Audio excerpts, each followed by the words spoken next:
Bonjour sous le Baobab. Soyez tous bénis ce jour. Quelqu'un m'a posé la question comment contacter son totem. Retenez d'abord que le totem, il faut d'abord connaître quel est votre totem. Et pour le connaître, il faut connaître votre histoire.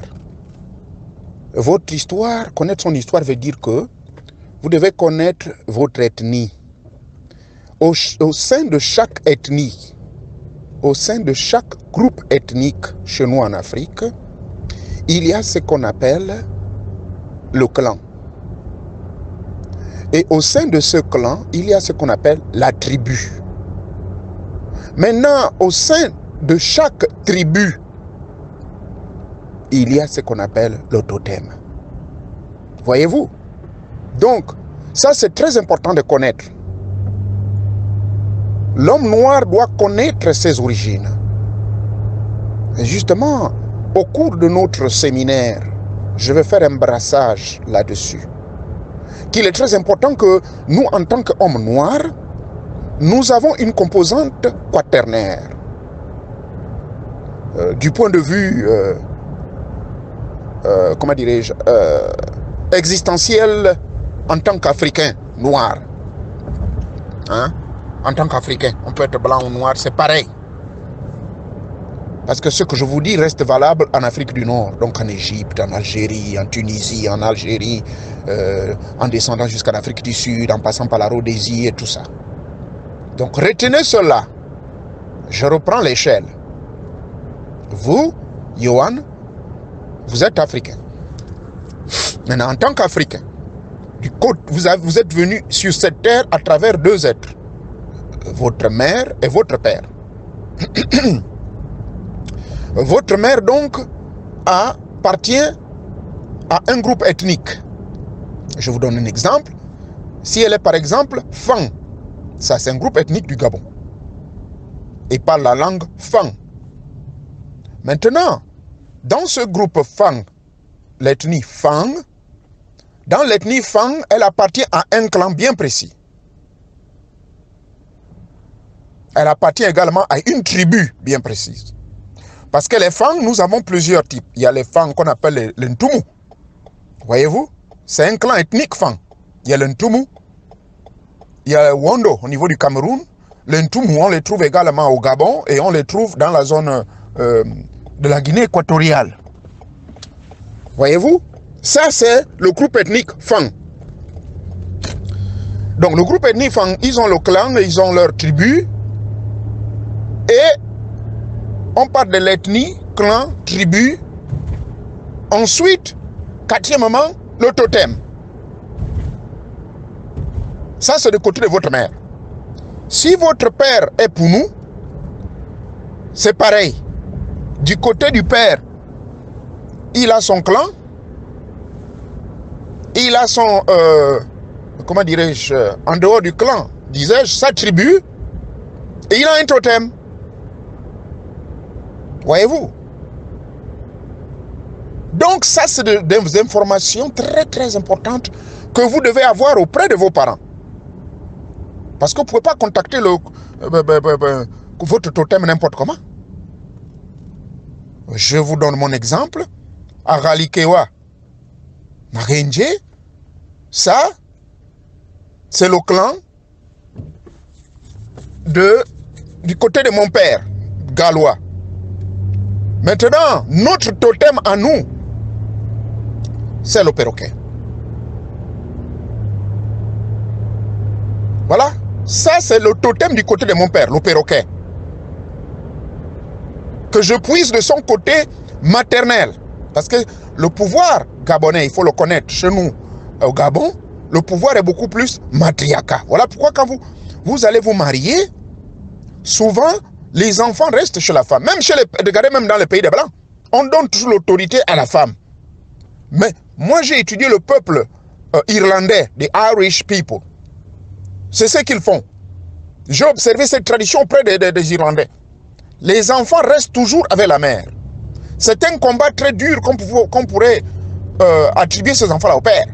Donc le pouvoir matriarcat a été un pouvoir qui a été toujours depuis la nuit des temps existé. Il a toujours existé. Bref, avant de contacter votre totem, il faut d'abord connaître votre histoire. Connaître son histoire veut dire connaître votre groupe ethnique, connaître votre groupe ethnique à partir de quel clan vous descendez ou tribu. Et une fois que vous avez identifié votre clan ou la tribu, vous cherchez donc l'histoire de votre tribu ou de votre clan, surtout le clan, voulais-je dire. Le clan Galikewa, comment ils ont fait pour venir au Gabon? Moi, je connais l'histoire. Comment, depuis l'origine des temps, ils sont ce qu'ils sont? Pourquoi sont-ils des bons parleurs? Pourquoi sont-ils généralement les Okambi?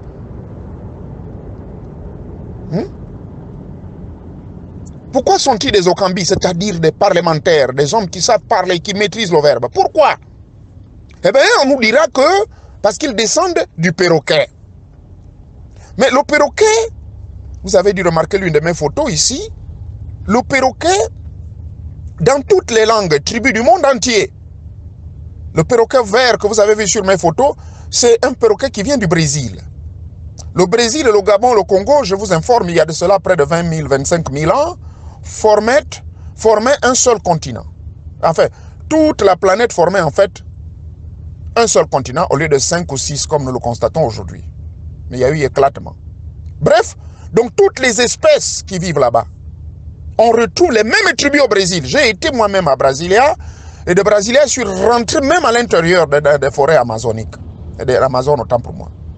Et j'ai discuté avec certains amis, quand je leur parle des tribus, et j'ai constaté que l'un des mecs avait un totem du perroquet sur sa poitrine et sur son visage. Et je demandais, mais c'est quoi? Et c'est comme ça qu'il m'expliquera l'origine, comment ils sont venus. Donc, Johan, c'est très important de connaître ton totem d'abord. Du côté de ma mère, de la mère à ma mère, Sakmenou, le totem c'est la panthère noire. Mais la même panthère noire, je la retrouve chez ma grand-mère Sake Benga et également son beau-frère Mbombo Matin qui était Kota de Mekambo. Je retrouve la même panthère noire. Quelle coïncidence! Et à l'âge de 18 ans, quand on me circoncis, par le rite Kota dans la grande forêt de Mekambo, mais c'est le rite de la panthère noire. Je rentre, on me circoncis en présence d'une panthère noire. On me fait faire le rite de faire sauter sur les arbres, tout. Je préfère garder la discrétion. On m'a toujours interdit de rentrer dans les détails. Donc, dans le rite Kota de Mungala Benso, c'est une forme de njobi qu'on retrouve dans le Guelolo et l'autre Gwe. Lorsqu'on m'a circoncis, je me rends compte qu'on m'a maquillé. Le maquillage qu'on a mis sur mon corps depuis le front jusqu'à la base des pieds durant ma circoncision, c'était Ngoyi Ngasinga. Ngoyi Ngasinga. Ça, c'est la panthère noire. C'est une tribu, un clan du côté de Kota, mes arrière-grands-parents. Donc, ma grand-mère, Sanjia, qui était à la fois Benga, Sake, qui épouse un Kota, mais les deux, par coïncidence, se retrouvent avec le même totem. Voilà pourquoi vous verrez que nos mariages, jusqu'à nos jours, se font toujours entre tribus. Parce que, si vous connaissez bien l'histoire de votre tribu, et c'est la même tribu que votre épouse, voilà, moi, ma mère, avant de mourir, j'aurais dû écouter ses conseils. Je n'aurais pas dû connaître des difficultés peut-être dans ma vie maritale. Parce qu'elle m'avait dit non. Voici la famille qu'il te faut. Parce que cette famille-là, on est de la même tribu. On est de la même tribu, on descend tous du même village. On est venus tous de Ndolou. Et de Ndolou, on est passé par Lambaréné. Et là, on est passé par là. On s'est attaché avec les Gallois. Voilà pourquoi, quand vous lisez l'histoire du peuple Gissir et les Gallois, on dit qu'ils étaient un. Mais qu'est-ce qui entraîna le premier mariage entre le Gallois et le Gissir? Voilà ce genre d'informations que vous devez connaître. Donc du coup, même du côté de ma mère, je retrouve la panthère, disais-je. Alors, la panthère noire, c'est le symbole, c'est le totem du côté de ma mère. Et le perroquet, c'est le symbole du côté de mon père. Voyez-vous? Et maintenant, quand j'ai été initié dans le rite secret des Gallois, que je ne veux pas donner le nom, eh c'est le perroquet. Nos frères du Bwiti, tous les initiés du Bwiti peuvent savoir pourquoi on a toujours mis sur la tête de l'initié du Bwiti le perroquet. Il y a un sens. Et tous ceux qui sont à Ralikewa, à Momba de Ralikewa, ou bien tous ceux qui sont de ce clan-là, du perroquet, vérifiez bien l'histoire. Hein? Le prince Birinda, qui était Kissir, allez-y vérifier son clan. C'était le clan du perroquet. La plupart des grands initiateurs de Bwete au Gabon, la majorité, leur clan c'est le perroquet. Leur totem c'est le perroquet.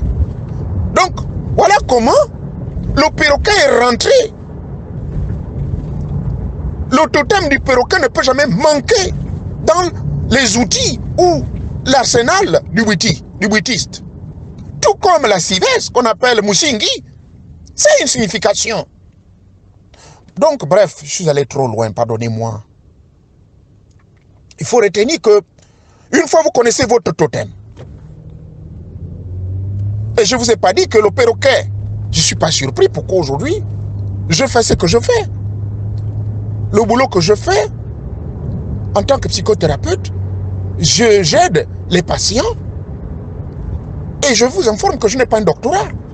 Mais même les docteurs sont surpris. Mais quel est ce don? Comment j'arrive à maîtriser la connaissance? À aider ces mecs-là à réintégrer la société. Je leur donne des conseils psychologiques. C'est vrai, j'ai un diplôme en psychologie. Mais au-delà de cela, je suis d'abord du clan du perroquet. Le perroquet, c'est le symbole de la communication, de la connaissance, de la sagesse et du pouvoir mystique. Capable de sonder les esprits des gens, de rentrer dans les esprits des gens. Vous mettez un perroquet, accordez-lui 6 mois. Il reste dans le silence total. Il reste dans le silence. Il vous écoute, il étudie les comportements des gens, les mots que vous sortez, tout. Mais vous serez surpris que 6 mois plus tard, il va commencer à répéter ce que vous avez dit. Vous savez de quoi je parle. Que ce soit le perroquet vert, que ce soit le perroquet gris du Gabon. On l'appelle vert au Gabon, mais c'est vert foncé ou vert olive. Mais vert pur qu'on trouve ici au Brésil. Toute forme de perroquet. C'est comme ça ils font. Aujourd'hui, je maîtrise la communication. Je fais des petites conférences à gauche, à droite. Et là, je vais venir faire un séminaire. Vous ne pouvez pas être un conférencier ou un séminariste si vous ne maîtrisez pas la communication ou la connaissance. Donc ça, j'hérite cela de mon totem, le perroquet. Mais j'ai le totem du perroquet également. Avant que je rentre en phase de communication, je contacte mon clan. Depuis l'âge de 7 ans, j'ai un cousin, Big Man Avila, Avila Big Man, un cousin. Lui, il a fait les arts martiaux, il est rentré au Gabon, je ne sais pas, il était au Japon, quoi, 5e dan. Je n'avais que 7 ans. Il commence déjà à m'initier. Dès l'âge de 9-10 ans, je rencontre le Iya Jano à Kendenge. 12-13 ans, je suis au lycée technique. 12-13 ans, je n'étais pas encore au lycée technique, pardonnez-moi. J'ai continué à mettre Nangema. Et à l'âge de 14-15 ans, quand je suis au lycée technique, je continue avec le maître Mobamba Mukani Mweka, que Dieu ait son âme, Mapangu Mukani Mweta, et le maître Christian Mubamba. Et jusqu'aujourd'hui, je suis toujours sur la voie des arts martiaux. Mais quand j'examine très bien, mais parce que je suis du clan de Ngoïnga Singa, demandez à un quota qu'est-ce que ça veut dire Ngoïnga Singa. Le Ngoï, c'est la panthère. Mais la panthère noire symbolise quoi? La panthère noire symbolise l'agression, la force, l'esprit du combat. Ah oui, allez-y dans nos forêts gabonaises. La panthère noire ne blague pas. La nuit, vous ne pouvez pas la voir. Elle est déguisée. Vous voyez seulement les yeux qui brillent. Parce qu'elle confond son ennemi. Son ennemi arrive là, il ne voit que des yeux qui brillent dans le noir. Même le lion ne peut pas le voir. Mais que les yeux qui cliquent. Il est difficile de l'attraper dans la nuit. Voilà pourquoi il fait la chasse que la nuit. Donc, la panthère noire symbolise la force. Alors, du coup, je me suis dit, tiens, mais il n'y a pas une coïncidence dans ma vie. Les autres qui ont commencé avec moi, mes cousins, ils ont abandonné les histoires des arts martiaux. Mais moi, je suis toujours là. Quand je finirai le séminaire avec vous, là, je vous avais dit, dès que je retourne là, je serai en Chine. J'ai un grand stage là-bas que je dois participer, un stage des arts martiaux.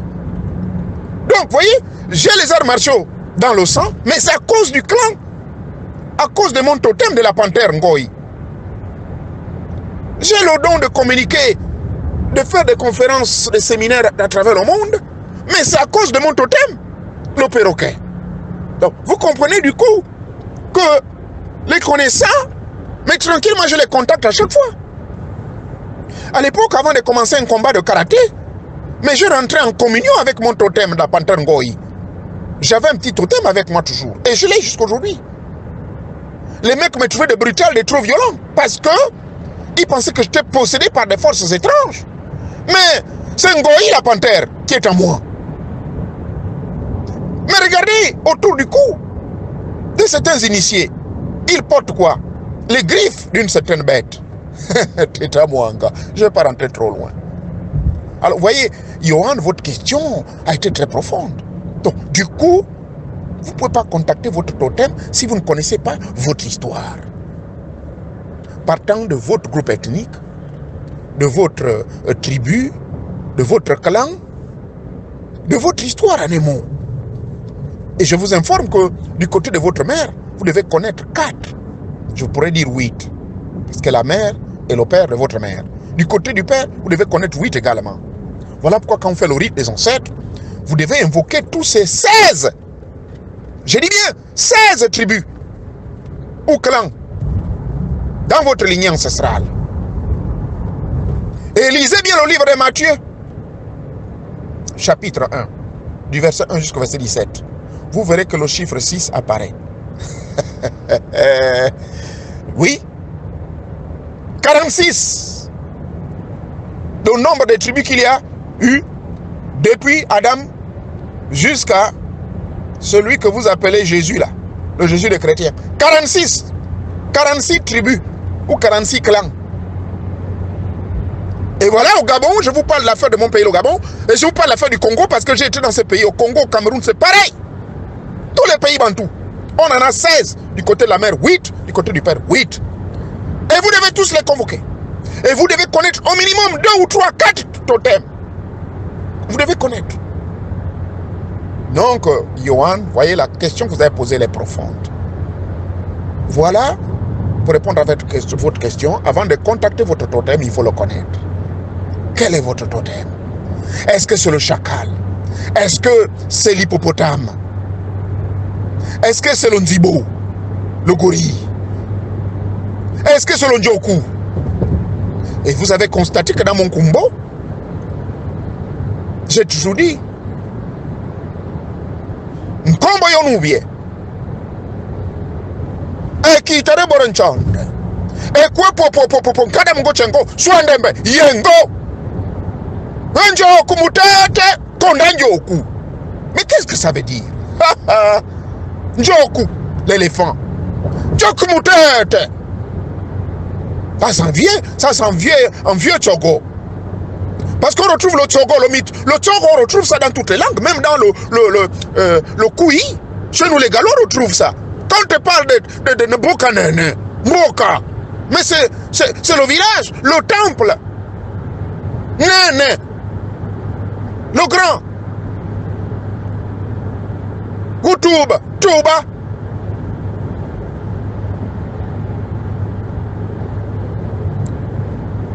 Mupindi. Opindi. Mikanda Gompindi. Mais le Tchogo te dira. Pindi. Pindi. Le petit village, le campement. Voyez-vous? Au commencement était le Tchogo. Mais voilà pourquoi on vous dit que le premier Tchogo, le premier Bouéti est arrivé par le Tchogo. C'est vrai, le pygmée. Mais les premiers pygmées parlaient le Tchogo. Bon, pardon, je ne vais pas aller trop loin là-bas. Oh, pardonnez-moi. Je suis trop emporté là même, malgré le fait que je conduise à 140 km à l'heure. Je peux même oublier le volant. Ah, Johan, mais tu m'as provoqué hein, avec cette question-là. Ah, Johan. Johan, retiens bien que la disparition de notre galaxie, ce n'est pas un premier fait dans l'histoire de l'humanité. Ce n'est pas un premier fait dans l'histoire de l'évolution des galaxies. Nous en avons eu des milliers et des milliards de galaxies. Notre galaxie composée seulement de 12 terres vous inquiète parce qu'elle va disparaître si peu. Mais attention, cette disparition, elle est évolutive. Parce que quand vous voyez bien, dans le cas par exemple de la planète Terre, il nous est dit que dans notre système solaire dont la Terre fait partie, qu'il est près de 4,5, 4,9 précisément, autour, arrondissons à 5 milliards d'années. Il est dit que dans 5 milliards, ou peut-être moins de 4 milliards d'années, notre planète Terre risque d'être absorbée et disparaître. Mais ce n'est pas la première fois de l'histoire, Johan. Hein? Voilà où la notion où je partage l'avis de Charles Darwin, non pas l'évolution des espèces, mais l'évolution de la vie, elle est constante. Ok?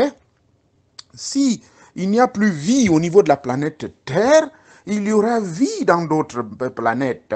Et là, je ne parle que de la planète Terre seulement. Mais vous me parlez de la disparition de la galaxie. Notre galaxie composée de près de 12 planètes. Si cette galaxie qui est composée de 12 planètes disparaît, il y a d'autres galaxies qui sont composées de dizaines, voire des centaines de planètes dans d'autres univers.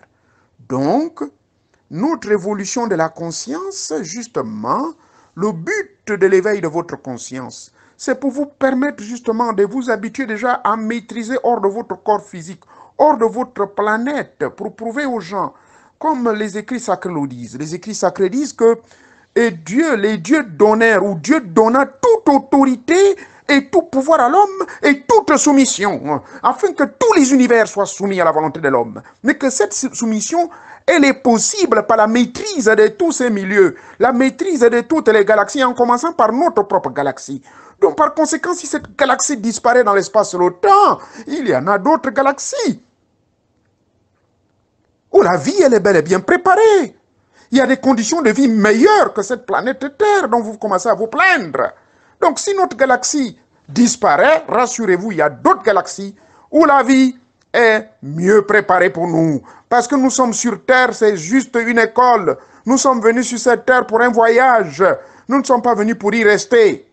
Mais malheureusement, quand on parle de l'éveil de la conscience, mais parce que l'homme en a abusé de l'utilisation de cette planète, parce que l'homme en a abusé de l'usage de notre système solaire, de l'usage de notre galaxie. Ils vont proposer des bombes, ils vont proposer des fusées, ils vont proposer des satellites pour espionner les richesses qu'il y a au Gabon, pour espionner les richesses qu'il y a au Congo, pour mieux nous piétiner, pour mieux nous faire du mal. Il n'y a aucune intention positive et bonne dans cette exploitation de la galaxie. Et vous pensez que les dieux seront d'accord de constater que cela doit continuer ainsi et que des hommes et des femmes comme vous et moi, innocents que nous soyons, qui sommes soucieux de la transmission de l'amour et de la sagesse divine de Teta Mwanga, nous allons continuer à souffrir? Non, pas du tout. Donc voilà pourquoi il est dans le devoir, il est du devoir des maîtres, il est du devoir des dieux de faire disparaître cette galaxie. Mais rassurez-vous que ça ne va pas se faire dans 1000 ans. Rassurez-vous que ça ne va pas se faire dans 100 000 ans. C'est une affaire de milliards d'années, mais bien sûr qu'il y aura une désintégration progressive, parce que d'ici l'an 2050, il est prévu de grandes bousculades sur la planète Terre. Alors je vous parle, l'état de l'Ohio que je connaisse quand même il y a plus de 15 ans, aujourd'hui la neige, à cette date l'année, il devait y avoir de la neige, il n'y a pas eu de neige. Donc, à cause du phénomène nordique, les glaciers sont en train de fondre n'importe comment. À cause des manipulations des humains, ils détruisent tout ce qui contribue à l'équilibre de la vie. La triosphère, qui est la protection, comment dirais-je, matrix ou matrixale de notre univers, c'est-à-dire y compris les autres planètes, cette triosphère a été malheureusement détruite par les manipulations de la main de l'homme. Ces manipulations sont les effets de serre. Ces manipulations, ces effets de serre, c'est quoi? C'est le gaz qui brûle, c'est les forêts qu'on brûle, c'est des puits de pétrolier à gauche, à droite, le gaz qu'on brûle. Et tout cela a entraîné malheureusement la destruction de notre biosphère qui protège notre planète Terre et bien d'autres. Imaginez-vous. Voilà pourquoi il est important que vous persistiez dans votre évolution. Vous ne devez pas vous décourager. Vous ne devez pas. Je ne veux pas entendre le langage de quelqu'un ici sur le Baba pour dire « Oh, tout aura été fait en vain, puisque tout va disparaître. » Non, arrêtez de parler comme ça. Nous devons continuer à nous battre pour l'évolution de l'élève et de la conscience. Nous devons nous battre pour améliorer nos conduites. Nous devons nous battre pour améliorer, afin que nos esprits soient plus prêts. Et que nos âmes soient prêts à quitter cette terre et aller dans d'autres planètes où la vie est mieux préparée par les maîtres. Teta Mwanga, le Dieu des mystères. Les voies sont impénétrables. Il réserve de bonnes surprises pour vous. Ne vous inquiétez point pour la disparition. Contribuons plutôt pour la préservation de cette galaxie. Car la majorité, malheureusement, comme je l'ai dit dans l'enseignement d'hier, que la plupart des humains, ils se concentrent qu'à faire le mal. La plupart des humains, ils se consacrent qu'à leur propre égoïsme, au sexe, à l'argent, au pouvoir médiocre, à la politique. Et tout ça pour piétiner les autres et pour rendre l'autre homme malheureux. Prophète, pas le prophète, le roi Salomon ne dira-t-il pas dans le livre des Proverbes que l'homme domine son propre frère pour le rendre malheureux. Il ne le domine pas pour le rendre heureux. Or, le Créateur dans le livre de Jérémie ne dit-il pas: j'ai créé l'homme pour un plan de bonheur et non un plan de malheur. Je vous ai créé pour être heureux. Je vous ai créé pour que cette terre soit solidement établie, selon le prophète Esaïe, afin que vous y viviez éternellement. Psaume 37, 25 ne le dit-il point? Et bien d'autres écrits sacrés, et même dans le Coran de Al-Mustrafat, que Allah Akbar a créé l'homme pour qu'il puisse jouir de la vie éternelle sur cette terre. Et cette terre ne sera point pliée comme une natte ou détruite par l'homme. Car la volonté d'Allah Akbar, c'est de voir l'homme vivre dans l'éternité. Je ne sais pas. Ne soyez pas effrayés par les messages des scientifiques qui viennent vous dire que la galaxie va disparaître. Parce que la volonté de Teta Mwanga, Allah Akbar, le Dieu suprême, c'est de préserver la vie. Il la préservera. Et il fera tout pour s'en débarrasser des tiques. Il en fera tout selon le psaume 37, verset 25. Les justes vivront sur cette terre. Les justes mériteront l'éternité sur cette terre. Mais par contre, les méchants, tous ceux qui font le mal, les hommes politiques, les politiciens, les bâtards, les maltraiteurs, tous ces mecs-là doivent disparaître. Et déclare la même version écrite par le psalmiste David. Et encore un peu de temps, tu ne verras plus le méchant. Il aura disparu. Parce que le lion habitera désormais avec le chien. Parce que désormais, la panthère habitera désormais avec le cabri. Ça veut dire quoi? Aujourd'hui, le comportement des hommes que nous voyons dans ce nouvel ordre mondial, non pas l'ordre mondial décrit par les histoires de Balluminati. Non. L'ordre mondial veut dire lorsque le changement va s'opérer d'abord à l'intérieur de tout un chacun par notre éveil de la conscience. L'ère messianique que nous attendons tant. L'ère du Christ, ou le retour du Christ que parlent les chrétiens. Est-ce qu'ils comprennent même ce que ça veut dire, l'ère du Christ? Ils pataugent dans le péché, ils pataugent dans la mélancolie, ils pataugent dans la torture psychologique des autres. Ils participent, comment dirais-je, à faire souffrir des populations au sein des États et tout ça là. Alors que c'est la majorité des humains sur terre, ils adorent Dieu. Et c'est le même Dieu qui dit qu'il faut vivre heureux avec l'autre. Que Teta Mwanga, Dibanga Banga vous bénisse.